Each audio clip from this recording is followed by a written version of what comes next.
Une innovation justement, Céline Dacosta, qui va intéresser tous ceux qui nous écoutent en voiture le matin, qui sont parfois obligés de monter le son à cause du bruit extérieur. Alors apparemment, vous avez trouvé une solution pour gommer tous les bruits de voiture et pour écouter Europe 1 tranquillement. Oui, parce que c'est vrai que ça fait un boucan infernal quand on passe d'une autoroute bien lisse à une portion où il y a du rainurage, ou quand on arrive sur des pavés par exemple.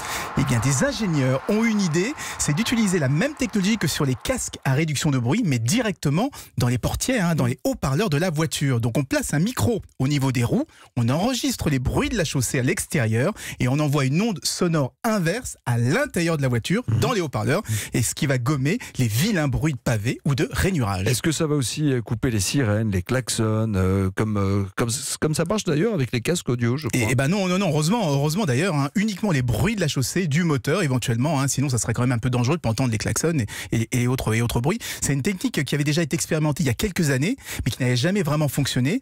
Mais aujourd'hui, c'est Bose qui s'y attaque. Et Bose, je ne sais pas si vous connaissez, mais c'est pas n'importe qui, c'est l'inventeur de la réduction de bruit active. Donc on espère que cette fois, ça marchera aussi bien que sur leur casque audio. Ça va coûter cher, j'imagine? Eh bien non, figurez-vous, ça permettrait même de baisser le coût de production de la voiture, parce qu'il y aura besoin de moins d'isolation. Il n'y a pas besoin d'avoir une porte qui pèse des tonnes, justement, pour filtrer les bruits extérieurs. Donc on aura des voitures plus silencieuses et moins chères. Il faut juste espérer que ça marche.